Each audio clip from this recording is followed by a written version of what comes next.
I knew that in today's talk with the story, the personal story that I'd sort of experienced when I was 11 years old, I wanted to share that with all of you. But prior to that, I wanted to really go through in my head and my imagination of what over the edge actually means, and actually taking that concept into a bit of a story. And I thought, what better way of doing that than using a very powerful tool that we all have, but we sometimes forget to harness. It's our imagination. So I said, imagination, I need a favor, please. What does over the edge mean to me? I have this talk to deliver on Saturday, and yes, I could use lots of different stories and lots of different things that have happened to me, but how can I be a little bit different, a little bit creative? And I need you to bear with me, please, here. I need you to really, really bear with me, because when I got the response from my imagination, I was a bit shocked. But I promise you that it will all make sense. Hopefully it will make sense, and it will tie up nicely with my personal story. So when I asked myself this question, the response was sumo wrestling. That's right, ladies and gentlemen, sumo wrestling. Now, I'm no expert at sumo wrestling, but in terms of my very basic knowledge, so you've got two sumo wrestlers pushing against each other and trying to be the stronger one will push the other player outside of the arena. My understanding, basic understanding, right? So, I try and go into this a little bit more deeper to understand where this all comes in play. So I see this big arena, big stadium, and on one corner, or on one side, I see myself, 23-year-old Kevin Patrick. Of course, I'm not in sumo size. I'm not a sumo wrestler size, as you can see. But in my imagination, I saw myself that with all the experiences that I've had and all my ups and downs, that all of those things together created layers which made me sumo ready, basically. That's how I'd seen it in my head. So I was ready in one corner, ready for my sumo wrestling like this. Okay, so that's one side. On the opposite side, I have an opponent. Now, I don't know who this opponent is. I can't put a name or give any sort of further description. But all I could tell was this thing was huge, was strong, was just, yeah, it was scary. And I remember sort of looking and thinking, how am I going to do this? What is this? How am I even meant to look at me, look at my opponent? What's actually going to happen? Anyway, as one does, we go into it. We start the battle, as we call it, and we're pushing, and I'm giving it everything I've got, and I'm really, really trying, but my opponent very easily pushes me across, takes me through. And as we do as humans, sometimes when things happen, we learn, we adapt, we're able to understand, and we're able to slightly improve our game. And that's what I thought. Just when I'm about to think that I'm doing something a bit different to win, to actually stay on, my opponent does something else, twists and turns, and I can't even predict what's happening. And the only thing I'm thinking is, wow, this is a really experienced opponent. There's no chance for me. And as I start looking at the cup being half empty, and I'm thinking, what's the point? And, you know, have I got any chance in this? What am I even doing here? My opponent gets stronger. My opponent is able to use this, absorb the energy from me, this negative energy that I'm letting out, this radiation, this negativity. My opponent is able to take on and just get stronger and stronger and stronger. And I get to the edge, right? I get to the edge, and then I start looking over, as you do, and, you know, yes, this is okay, this is just a platform, thinking it's just a game, it's just a match, okay, I'll come back next time, etc. But in my imagination, in this scenario, there is no platform. If I come off, that's the end. It's nothing. And I was on the edge. I realized this. I am absolutely like trembling and worrying and thinking what's happening. I'm off the edge at a point as well, but I grab on because I'm so scared of what I see below. I push myself back on, And that's when it clicks to me that my opponent, this is different to each and every one of us, is life in the form of a being, if I say so, or an opponent. And when I realized that going down is not an option,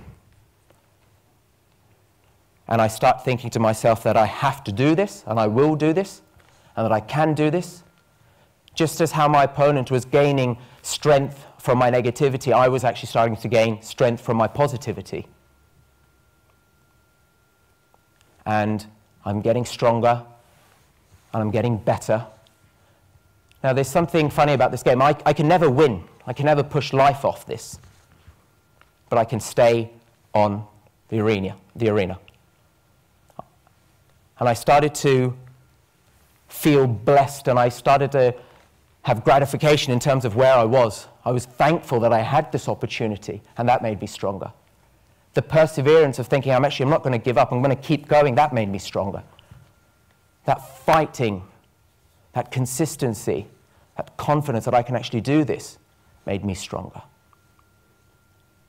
And when I think of that as being, at one point, on the edge to literally off the edge, but then actually realizing what my scenario or situation is and or was, but to come back on and to win and to prove myself has really been a fundamental part of the ability for me to actually go on and achieve what I have done. And I know that that will always be with me in my thinking and my mentality for everything that I want to do in the future. Now, in a very, very similar way, what I've just spoke about then is literally what has happened in a real-life scenario, to just put it into context for you. So I take you back to 2004. I was 11 years old. I was born and brought up in the UK. But as you can see, I'm not your typical British boy. And therefore I was a target for racism. And this is the first time actually my mum's in the audience listening to me, so some in terms of speech, so it might be a bit of a shock to her as well, because I haven't really spoken to any of this about family. But yeah, I was a victim of racism, both physical, verbal, and it was terrible. And actually got to a point where I was asking to myself, maybe it is me. You know, why am I this colour? Maybe I am not good enough to be with the other people in my school. And that level of complexion actually still is within me. It resonates in a lot of things that I do, which is quite sad. But at that very point in my life, I was getting pushed back and back to a point where I was not only on the edge, I was off the edge. But I stayed on because I wanted to, I couldn't believe that that was going to be the end. So what I did was my parents used to give me £1.50, £2 a day for lunch. Instead of using it for lunch, I would take it to the school shops before school would open, and I would buy 10p Freddos, Jawbreakers, candy sticks. This was back in 2004 when sweets were actually affordable, must add. So I used to go there and I used to buy these sweets, and every time a bully approached me, I would give them a sweet and ask them to leave me alone. After about 4 or 5 weeks, the bullying had completely stopped.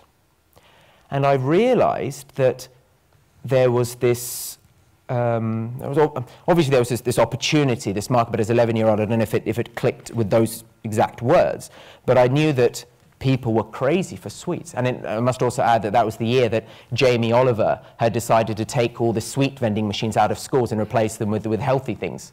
So all the kids were crazy for sweets at this point. And I actually started selling the sweets.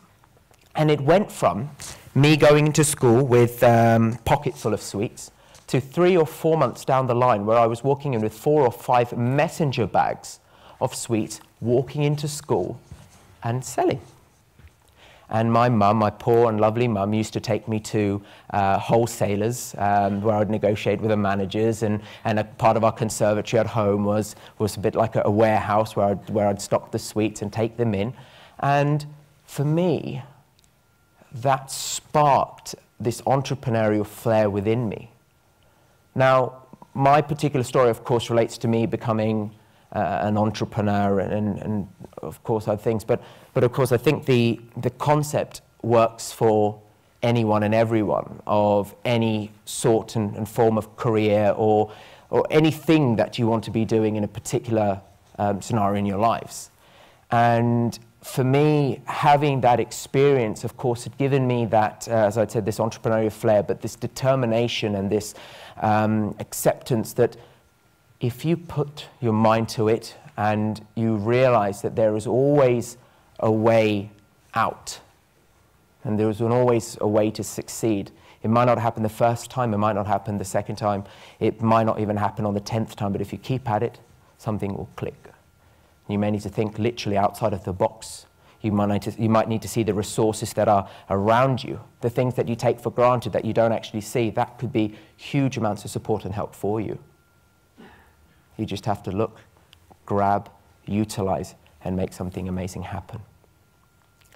So always go back to any scenario that you find yourself as being a struggle. Sometimes being off the edge or on the edge or right at the point where you're really outside of your comfort zone, where you're really being pushed. Now, at that point, you may, of course, find it very challenging and you think, why me? But realize, actually, with the right mindset, you can look at that and think, wow, this is extraordinary. Something amazing. It can happen if you put your mind to it. Something so incredible. So keep at it. Never give up. It's cliche, everyone says it, right? But it's so true. Keeping at something and pushing. Someone who never gives up, you can never beat them. And you keep pushing and you win and something great will happen. And finally, ladies and gentlemen, remember that you are all sumo wrestlers. Thank you very much.